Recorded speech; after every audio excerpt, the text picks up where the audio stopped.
लूका अध्याय 10। इन बातों के बाद प्रभु ने 70 और मनुष्य नियुक्त किए और जिस जिस नगर और जगह को वह आप जाने पर था, वहां उन्हें दो दो करके अपने आगे भेजा। उसने उनसे कहा, पके खेत बहुत है, परंतु मजदूर थोड़े हैं। इसलिए खेत के स्वामी से विनती करो कि वह अपने खेत काटने को मजदूर भेज दे। जाओ, देखो, मैं तुम्हें भेड़ों के समान भेड़ियों के बीच में भेजता हूँ। इसलिए ना बटुआ, ना झोली, ना जूते लो, और न मार्ग में किसी को नमस्कार करो। जिस किसी घर में जाओ, पहले कहो, इस घर पर कल्याण हो। यदि वहाँ कोई कल्याण के योग्य होगा, तो तुम्हारा कल्याण उस पर ठहरेगा, नहीं तो तुम्हारे पास लौट आएगा।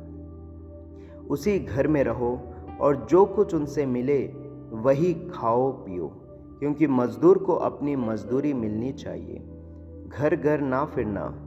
जिस नगर में जाओ और वहाँ के लोग तुम्हें उतारे, तो जो कुछ तुम्हारे सामने रखा जाए वही खाओ। वहाँ के बीमारों को चंगा करो और उनसे कहो, परमेश्वर का राज्य तुम्हारे निकट आ पहुँचा है। परंतु जिस नगर में जाओ और वहाँ के लोग तुम्हें ग्रहण ना करें, तो उसके बाजारों में जाकर कहो, तुम्हारे नगर की धूल भी जो हमारे पाँव में लगी है, हम तुम्हारे सामने झाड़ देते हैं। तो अभी यह जान लो कि परमेश्वर का राज्य तुम्हारे निकट आ पहुँचा है। मैं तुमसे कहता हूँ कि उस दिन उस नगर की दशा से सदोम की दशा अधिक सहने योग्य होगी। हाय खुराजीन, हाय बैतसैदा, जो सामर्थ के काम तुम में किए गए, यदि वे सूर और सैदा में किए जाते, तो टाट ओढ़कर और राख में बैठकर वे कब के मन फिराते। परंतु न्याय के दिन तुम्हारी दशा से सूर और सैदा की दशा अधिक सहने योग्य होगी। और हे कफरनहूम, क्या तू स्वर्ग तक ऊंचा किया जाएगा? तू तो अधोलोक तक नीचे जाएगा। जो तुम्हारी सुनता है वह मेरी सुनता है, और जो तुम्हें तुच्छ जानता है वह मुझे तुच्छ जानता है, और जो मुझे तुच्छ जानता है वह मेरे भेजने वाले को तुच्छ जानता है। वे 70 आनंद करते हुए लौटे और कहने लगे, हे प्रभु, तेरे नाम से दुष्ट आत्मा भी हमारे वश में है। उसने उनसे कहा, मैं शैतान को बिजली के समान स्वर्ग से गिरा हुआ देख रहा था। देखो, मैंने तुम्हें सांपों और बिच्छुओं को रौंदने का और शत्रु की सारी सामर्थ्य पर अधिकार दिया है, और किसी वस्तु से तुम्हें कुछ हानि ना होगी। तो भी इससे आनंदित मत हो कि आत्मा तुम्हारे वश में है, परंतु इससे आनंदित हो कि तुम्हारे नाम स्वर्ग पर लिखे हैं। उसी घड़ी वह पवित्र आत्मा में होकर आनंद से भर गया और कहा, हे पिता, स्वर्ग और पृथ्वी के प्रभु, मैं तेरा धन्यवाद करता हूँ कि तूने इन बातों को ज्ञानियों और समझदारों से छिपा रखा और बालकों पर प्रकट किया। हाँ हे पिता, क्योंकि तुझे यही अच्छा लगा। मेरे पिता ने मुझे सब कुछ सौंप दिया है, और कोई नहीं जानता कि पुत्र कौन है, केवल पिता, और पिता कौन है यह भी कोई नहीं जानता, केवल पुत्र के, और वह जिस पर पुत्र उसे प्रकट करना चाहे। तब चेलों की ओर मुड़कर अकेले में कहा, धन्य है वे आंखें जो ये बातें जो तुम देखते हो देखती है, क्योंकि मैं तुमसे कहता हूँ कि बहुत से भविष्यवक्ता और राजाओं ने चाहा कि जो बातें तुम देखते हो देखे पर ना देखी, और जो बातें तुम सुनते हो सुने पर ना सुनी। और देखो, एक व्यवस्थापक उठा और यह कहकर उसकी परीक्षा करने लगा, हे गुरु, अनंत जीवन का वारिस होने के लिए मैं क्या करूं? उसने उससे कहा, व्यवस्था में क्या लिखा है, तू कैसा पढ़ता है?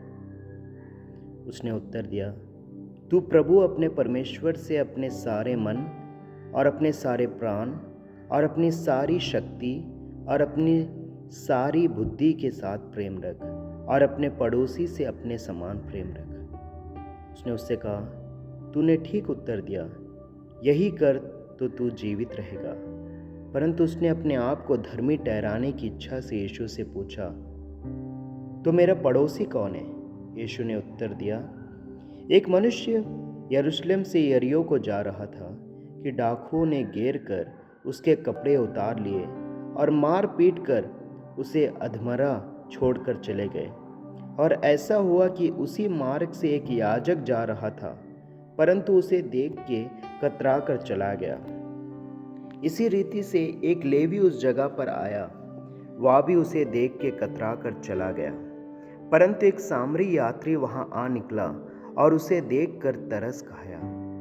उसने उसके पास आकर उसके घावों पर तेल और दाखरस डालकर पट्टियां बांधी और अपनी सवारी पर चढ़कर सराय में ले गया और उसकी सेवा टहल की। दूसरे दिन उसने 2 दिनार निकाल कर सराय के मालिक को दिए और कहा, इसकी सेवा टहल करना, और जो कुछ तेरा और लगेगा वह मैं लौटने पर तुझे भर दूंगा।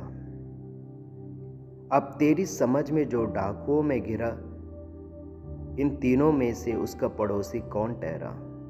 उसने कहा, वही जिसने उस पर दया की। यीशु ने उससे कहा, जा, तू भी ऐसा ही कर। जब वे जा रहे थे तो वह एक गांव में गया और मार्था नामक एक स्त्री ने उसे अपने घर में उतारा। मरियम नामक उसकी एक बहन थी, वह प्रभु के चरणों में बैठकर उसका वचन सुनती थी। परंतु मार्था सेवा करते करते घबरा गई और उसके पास आकर कहने लगी, हे प्रभु, क्या तुझे कुछ भी चिंता नहीं कि मेरी बहन ने मुझे सेवा करने के लिए अकेली ही छोड़ दिया है? इसलिए उससे कह कि मेरी सहायता करे। प्रभु ने उसे उत्तर दिया, मार्ता, हे मार्ता, तू बहुत बातों के लिए चिंता करती और घबराती है, परंतु एक बात आवश्यक है और उस उत्तम भाग को मरियम ने चुन लिया है, जो उससे छीना ना जाएगा।